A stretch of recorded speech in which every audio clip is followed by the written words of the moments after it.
You're watching ASOTUCon 2024, presented in collaboration with Reynolds and Gubagoo. Thanks to our panel partner Reynolds and Reynolds for making this panel happen. Y'all got some good walk-up music. That was fly. Nice. We were sitting during our walk-up music. Hey, welcome. We're going to be chatting a little bit about used cars. Anybody interested in used cars out there? How to do better there? So I've got a couple really impressive operators up here, used car director, an operator, someone that runs an inventory management system that is doing some incredible things in the used car space and how we manage those inventories. I want to start with actually with Craig. In the lead up to this, whenever we think about used cars, a lot of times when we're talking about them, we're like, how do we merchandise them? How do we get them into the market? How do we market them? How do we make sure that the pricing is right and all that? And you mentioned to me that the used car strategy doesn't actually start there. Let's start with that. Like, where does our used car strategy actually originate from your perspective, and how can we retune our thinking to make sure that we're talking about the right thing first? Yeah, it all starts at training. Right. And well, you went way further back than I thought. Yeah. So you got to get everybody on the same page and have a philosophy per store, right? We have 18 stores. Every store is in a different market, different clientele, different philosophies. But the car business is the car business. The used car market is the used car market. So training them on data sets, how to look at certain cars, acquiring the right cars for their inventory. To be very diligent in that process, so when they're appraising or buying at an auction, to make sure that exit strategy is set up from the very beginning, and to just have the outlook of what our scheme is, right? Looking at day supply, looking at travel rate, looking at scarcity, looking at other third parties of what they're doing, and then really diving into your comp set during the appraisal to take out some of those other stores that don't have the same mindset as you do. They could be, a buy here, pay here, where they have to jack their prices up to get where they need to be, and kind of get out the minutiae and dive in deep and train the people on how to look at those data sets. Yeah, Joel, you said actually more aggressively that you sell the car when you buy it. Can you explain that thesis for me a little bit more? I mean, yeah, at our core, our company was started by my father, who's a wholesaler first. And so we fundamentally think about our used car strategy as that. If you buy the car wrong, and that comes into, when I say wrong, it's wrong for that operating dealer, that specific GM, that store's mindset, your pricing strategy, your merchandising strategy, how you're gonna market those cars, that is considered at the point of purchase, whether it's an appraisal, whether it's an auction, whether it's private party. You sell the car when you buy it. I mean, fundamentally, you can never dig yourself out of a bad acquisition, even if you have the best recon, the best transport time, the best merchandising strategy, the best marketing. It's always going to be a problem if you bury yourself in the car before you even get out the gates. And so fundamentally, the alignment of your acquisition strategy to your sales strategy is key. And it sounds kind of simple almost, I think, but I don't think it happens in most dealerships, because that wholesale department or used car department is like insulated or isolated from the rest of the dealership operations, where it needs to be talked about on a daily basis. Of, this is the car we sold, this is why we sold it, and let's repeat that success. And for us, that success isn't necessarily tied to the brand of the vehicle. It's more about the circumstances of the sale, and how do I replicate that based on what the market's allowing me to do it.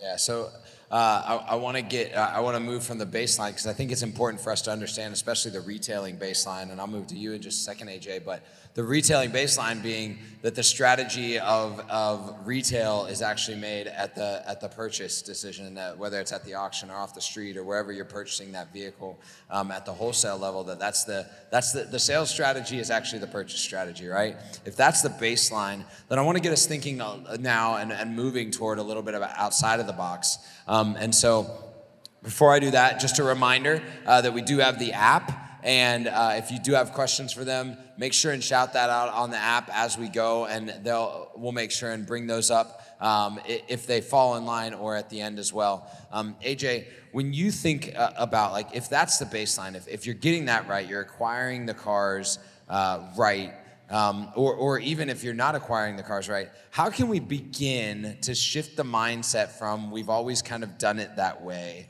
to a thinking outside of the box way of approaching our used car inventory and our new car inventory management strategies from your perspective? Sure. Well, first of all, I'll say thank you for the commercial on why we built AutoVision, right? It's, both of these guys are very, very smart, forward-thinking dealers. It sounds like have been thinking outside of the box for a long time. And the reason that we started AutoVision and the way that we think about that problem is every single dealer is unique, right? So it's all about what your inventory mix is, what your local market looks like.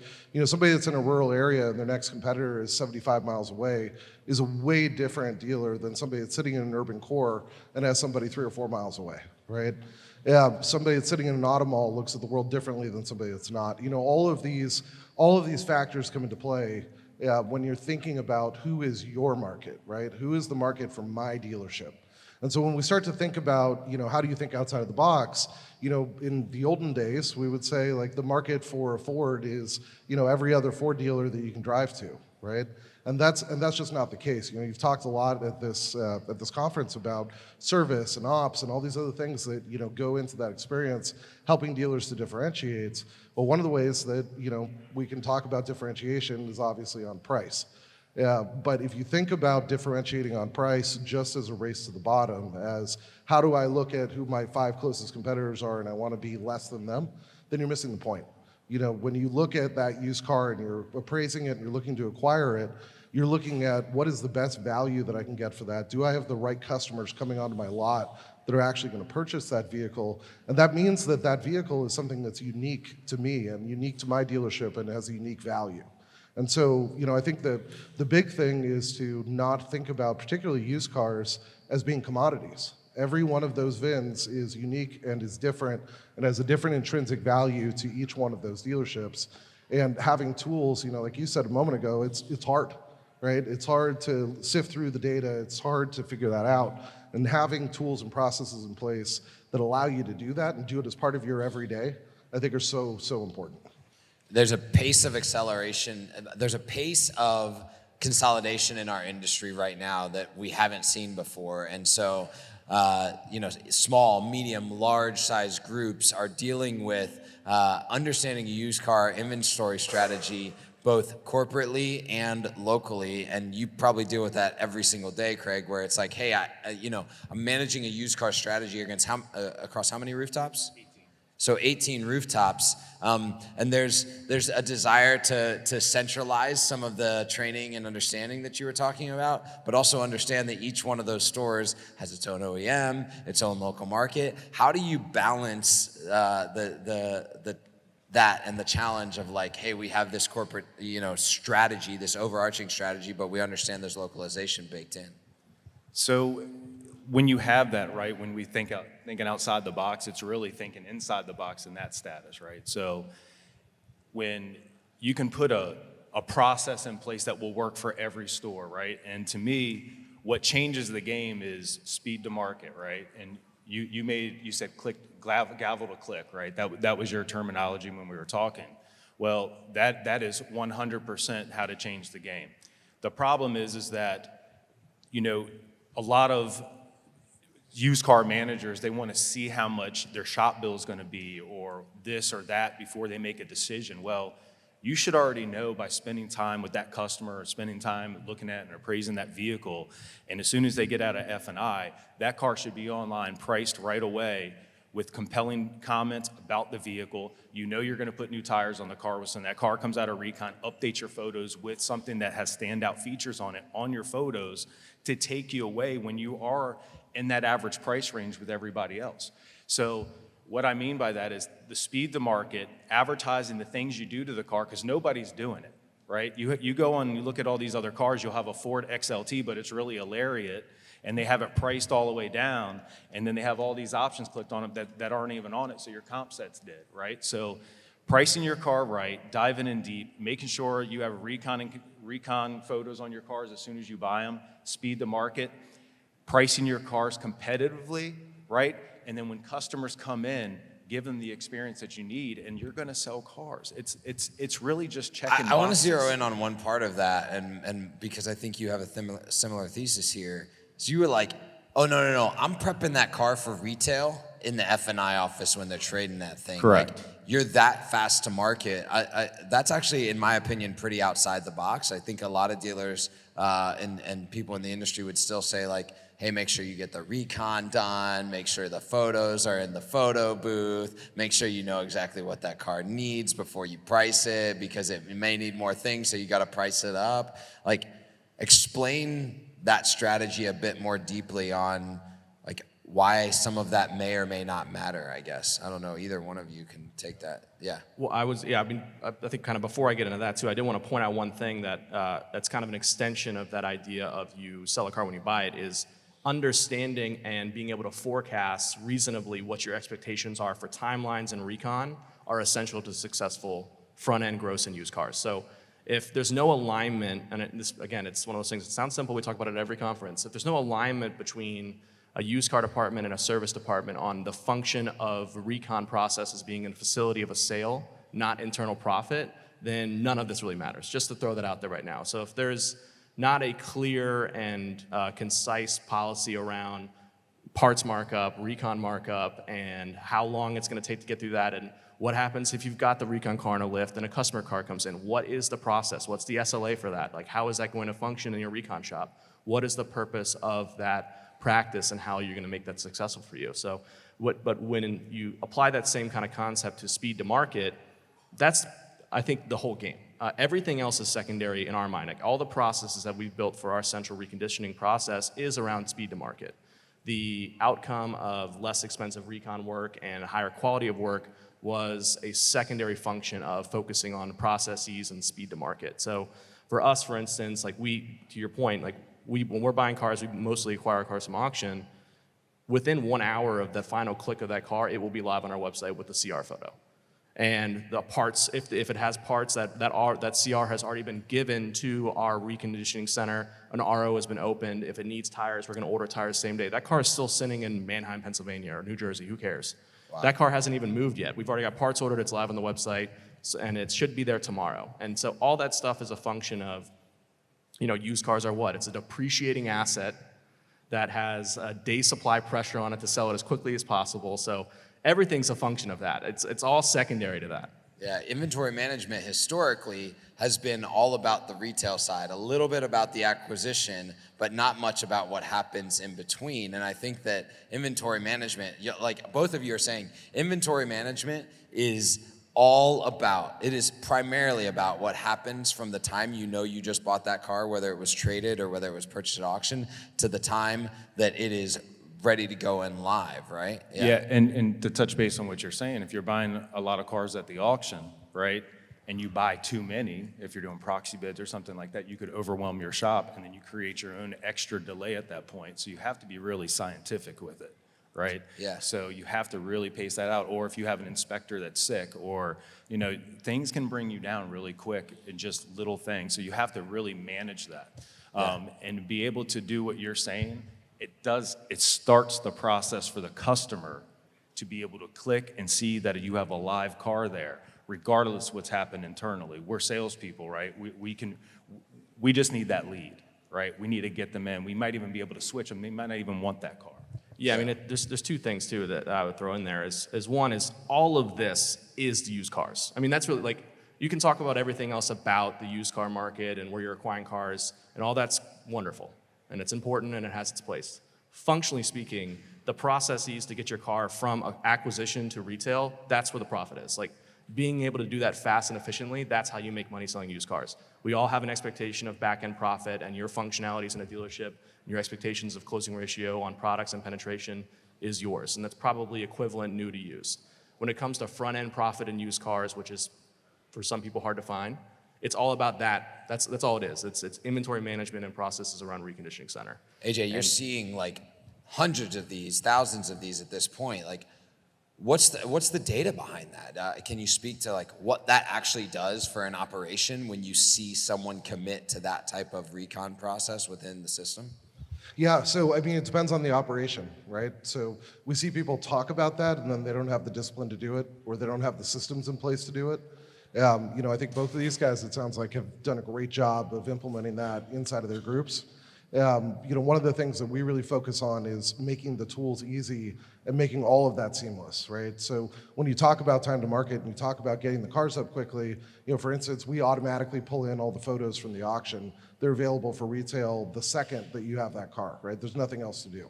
We integrate directly with the recon tool. We integrate directly with the DMS. We integrate directly with all these things so that the inventory management function flows seamlessly from the time that you're doing that acquisition all the way out to the point that you're actually making a sale and you're in the box for F&I, and we're extracting data out of your historical DMS performance to tell you, hey, you're having a hard time chasing front-end gross on these cars, and by the way, you never get front-end gross on these cars, right? Or you've got, I heard a great example somebody gave me not that long ago where they sell a bunch of Honda Odysseys. And they were really struggling to, step up on those minivans until we were able to surface for them, hey, every time you sell those, you're making $4,000 selling them warranty, selling them service, selling them all this other stuff, right? So you can look at that and start to say, hey, how do I holistically look at this process, right? How much am I putting into recon? How long is that taking? All of those functions, right, that start to add up. And like you guys said, it really is about speed to market. And if you stop to analyze that, and you've got a bunch of disconnected systems, it's super hard. Yeah. Right?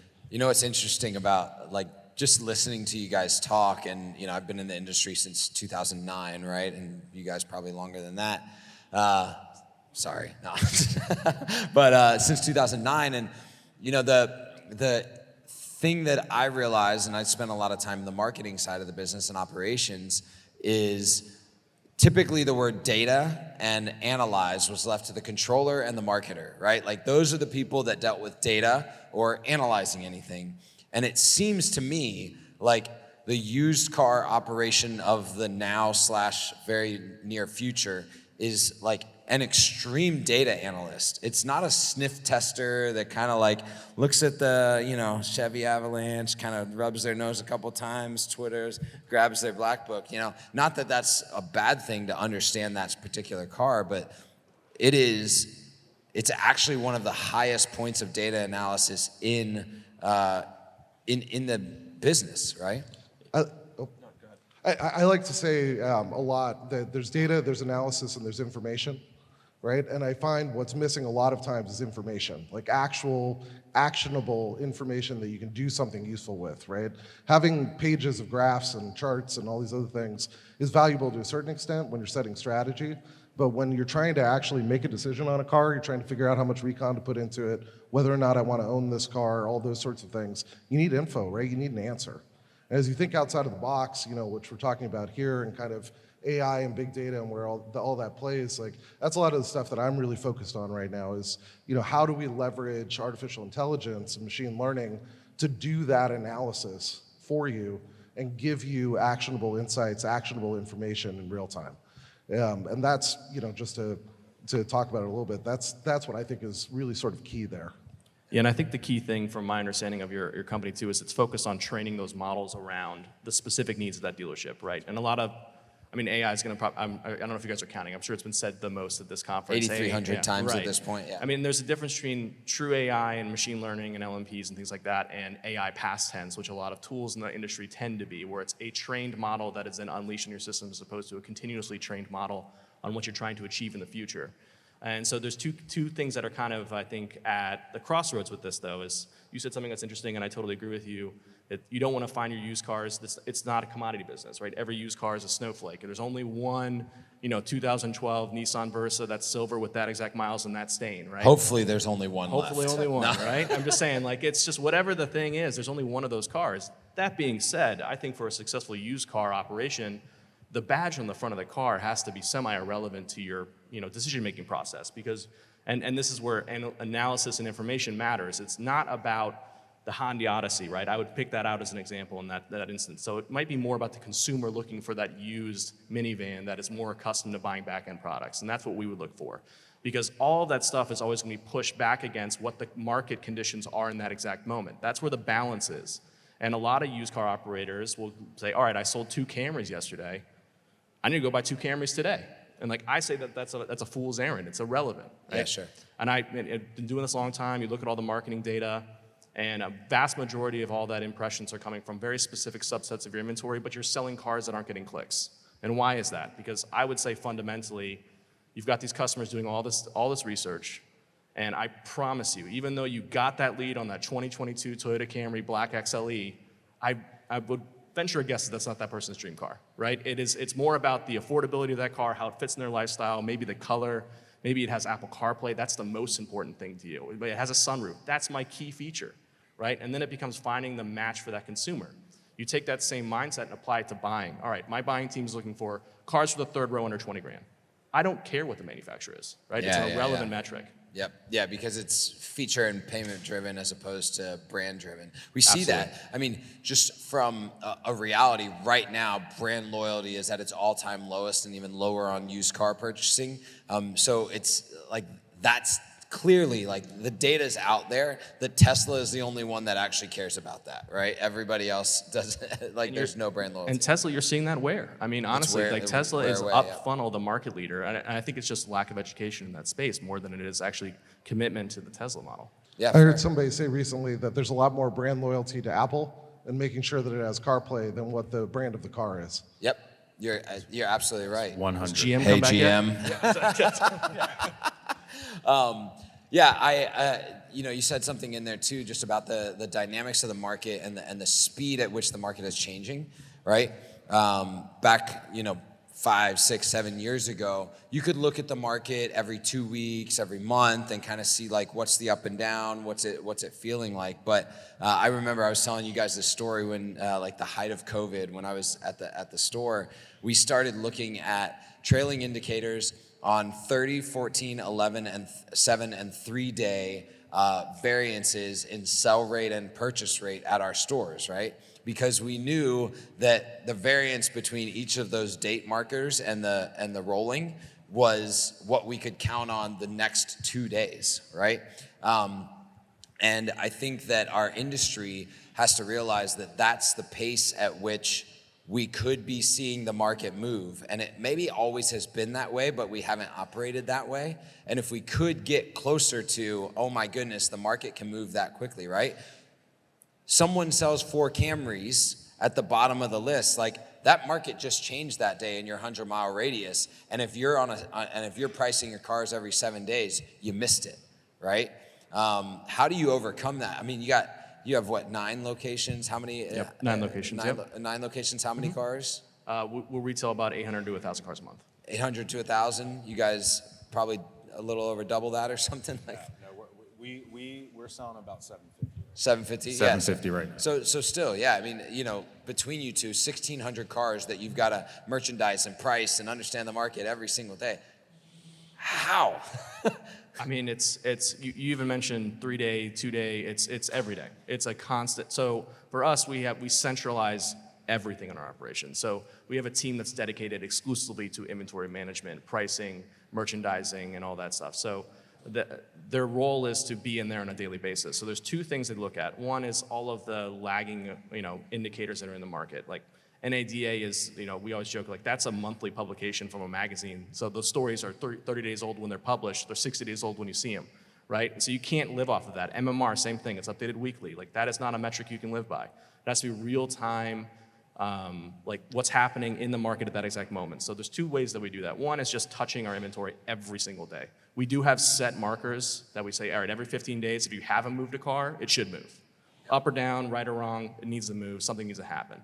But every day that's happening. And one of the things that I love that we do is that inventory management team is the wholesale team. It's the same team that's buying cars. And so if they're in the lanes or they're appraising cars and they're seeing, oh man, there's a big dump of this specific manufacturer. Let's just say it's Teslas from Hertz, right? All right, the market's turning on Teslas. I own Teslas right now for that. All right, they're selling today at less than I owe them for.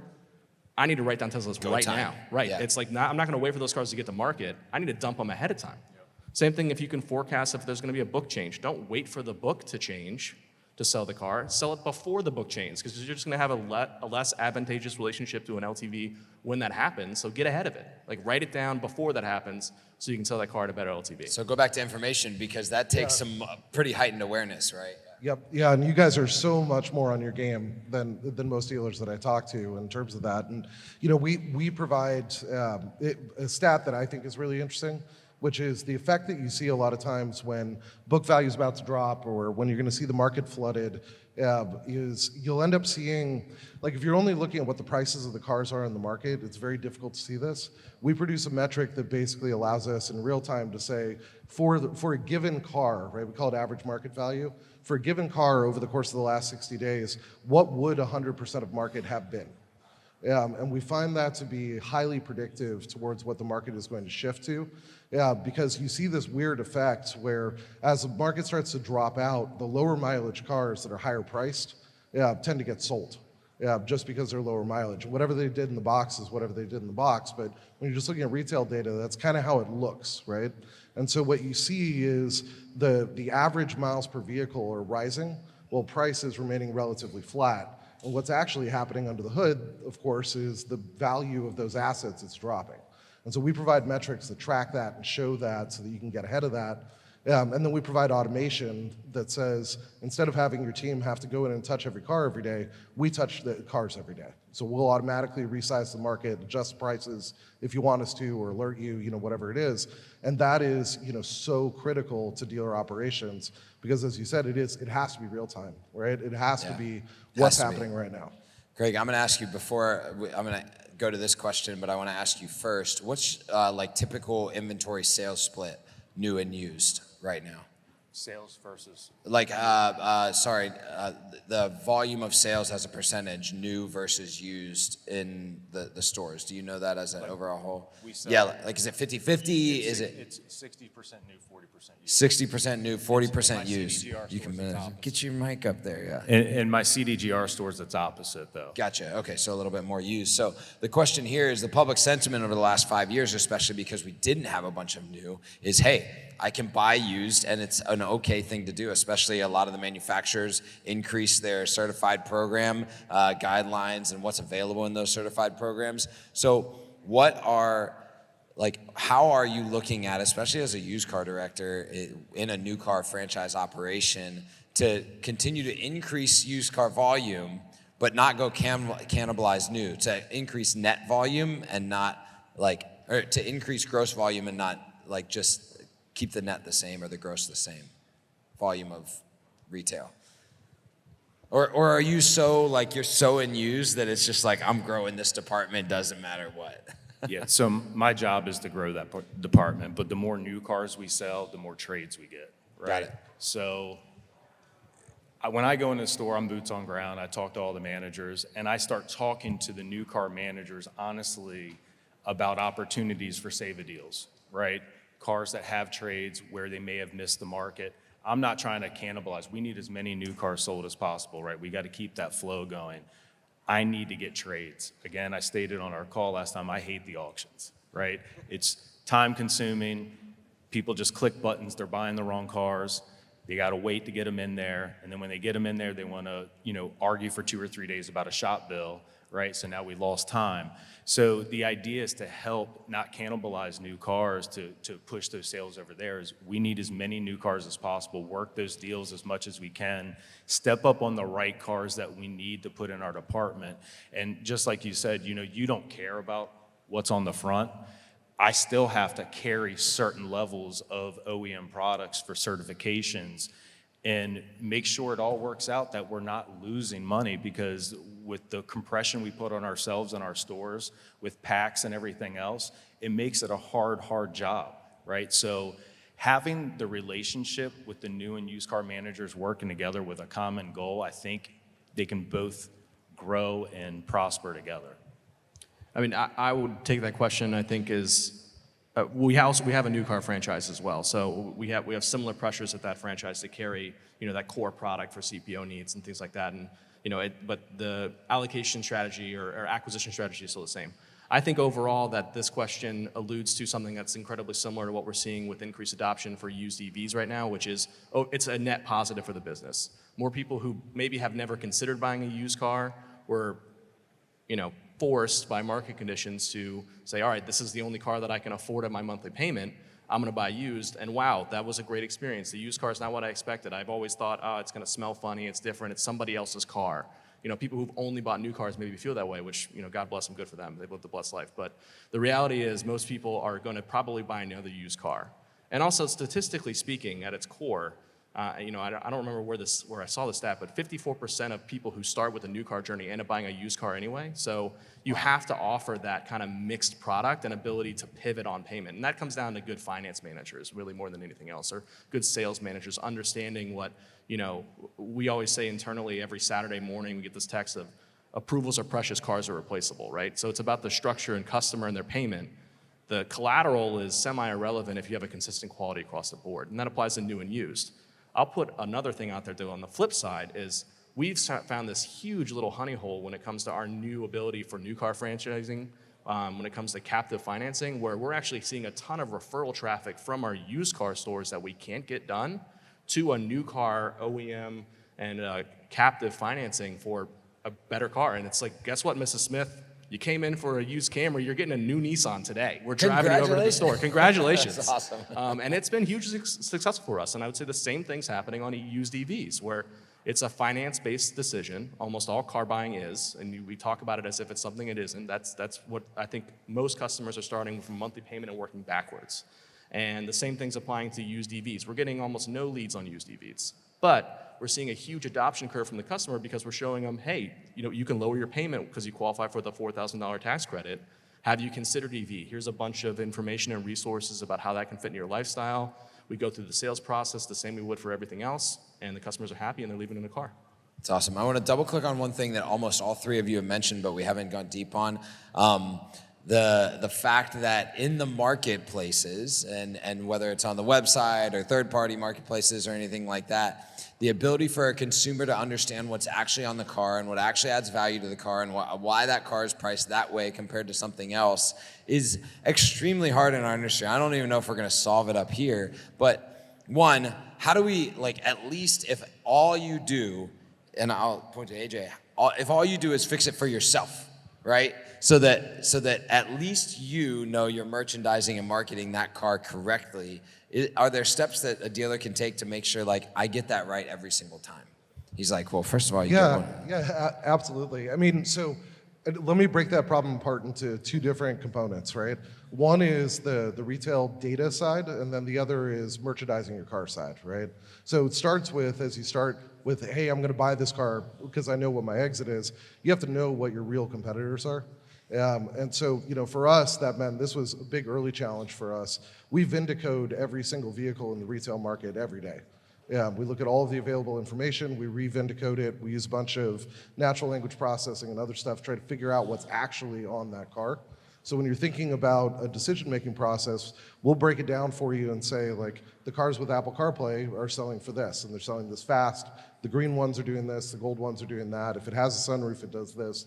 We'll get to that level of specificity because we can. And then on the back end, when you're going to merchandise that car, we do things like we'll directly import build data for, the vast majority of the OEMs. We're actually coming out with build data for used cars as well here in the not too distant future that we'll be pulling that in. And then there's using that retail data to be able to inform those decisions. So on the used car side, I think you're right, short of pulling the label, there's no way to know for sure. And not everybody wants to do that and then sit there and cross-check all the individual features. But it's kind of important, right? And so we try to make that as easy as possible to get access to that build data and be able to correctly configure your vehicle when you're doing the merchandising. Do you guys have a process for what that looks like? Yeah, so when we appraise a car, we try to pull every original MSRP sticker to really dive in deep. If it's a late model car, we try to call one of our other stores, find out the incentives on the car to make sure we're making a right decision. Once we get all that data in the car, we can really break down the comp set properly. Now, again, we're going off comp sets that we're relying on other dealers to make sure we know what's in the car, right? So it makes it really difficult. But one thing that I try to teach and push on the guys is, make sure you're putting that most sought after option on that first or second image, but on the third or fourth image, what we've been doing is we've been creating a billboard with all the top features and everything that's in that car, standout features to make them say, oh, okay, I see why this car is $500 more, or I see why this is. So when they come in, they understand, and when they ask for that discount, we can break out the competitive set. Well, you know this one has a $4,500 package on it, and we're only asking $500 more than these other cars, and really break it down that way. It's very important for me when I look at used cars to understand exactly what I'm looking at, right? Nothing's a cookie cutter. Every car has different recon, so every car has different options too. And with COVID, with the chip shortage, there's certain cars that are missing major options that customers want that some stores pay up for, and then when they get in and they realize it's missing and they made a mistake. And then on day 60, they still have that same mistake, right? So, and they're not fixing it in between there. But getting it out in front of the customer is huge. Yeah, I mean, I think you said most people don't want to do it. You just have to. I mean, right now, there's no answer. You just have to do it. I mean, you have to take time, pull a sticker. If you don't have a vendor that pulls a sticker, then go find the sticker. Use a CR photo, book the car out, book the car in. I mean, it just has to happen, and it has to happen with people who are invested in making sure that data is accurate. So we do it in a couple different ways. One, when we buy a car from auction or when we're appraising a car, we book that car into our system, into our inventory management system and into our DMS, and then we book the car out at NADA using the combination of the CR and OEM window sticker, same day, and then it's locked. And so the stores don't have access to power booking or anything like that because they don't have access to bookouts. So that's done day one. That same team is using that data set to merchandise the vehicle. So because that's the most accurate data we have available, once the car gets here, every once in a while you find something that's a little different, that's not on there. Yeah, and it's the same person doing it, by the way. That's the key. It's not someone in a different office. It's not someone who's they're going to touch that car and say, oh, it doesn't have leather seats. So that's super weird because it says it on a CR. And then we're going to make a decision maybe to arbitrate that car. But either way, the accuracy of that data is essential, critical, any other buzzword you want to use. It is a necessity for a successful used car because you don't know what you have. If you're not buying it right, you're not selling it right, and the customer doesn't know what it is, and if you're booking the car out when you sell it, I don't even know how that works. Like if you pencil deals, I can't imagine not knowing that until They get cost to market drunk. Yeah, right. It's insane. Yeah, I was talking to someone a couple weeks ago that they were like, we see competitors missing trades because they're not appropriately walking around the car at the trade-in point and missing critical options that the customer's probably selected when they've done their KBB or their Carvana or their CarMax, right? And that they missed, and then they missed the car by $500, $1,000. And so we're just like getting the right data up front, and all of a sudden we're buying those cars out from under everybody in the market. And they're doing a lot on street purchases, but yeah. Yeah, and I throw another kind of spicy thing out there that we started doing for appraisals is we will actually go through and do a max offer on that car. I mean, I think people kind of overestimate the ability for, I don't want to give a competitor my data set. They already have it. I promise you they already have it. They've scraped your website, they've ingested that data. They know everything about your dealership operation. The reality is I look at CarMax and Carvana as a customer book value at this point. And knowing ahead of time that customer either has or hasn't done, which is a feature of Max Offer, not that this is a commercial for that. But the reality is like that is a number that I want to know because I'm probably going to beat it. Most dealerships make some kind of outrageous claim about beating a CarMax offer by X dollars. Wouldn't it be nice to know what that offer is ahead of time? Just do it for a customer, present them that number. Because it's going to happen either way. Well, and what you were telling, and I think you just briefly said that is, if you do the max offer and they did it 3 days ago, it shows. You will know because it shows up all the vehicle history, right? So it's screen one of that. If you put the VIN in, if there's an existing offer on it, it's the same thing as we used to go book it out on KBB, or we used to go do all of the things on the sites that we know, but customers know that as a valuation site these days. So why not just like have all those values right in front of them as you get going? Right. Lean into it like we all have with Carfax and Auto Check. So same thing. Yeah, very cool. Well, gentlemen, thank you so much for spending a little bit of time with us. Insights on used cars. If you have any questions, everybody up here, I keep saying to all of everyone that's done panels, like they have to expect someone to come up to them and ask them questions. So make sure and dig in, ask questions, have conversations, and we will get the next panel rolling here in just a minute. Thank you. Give them a hand.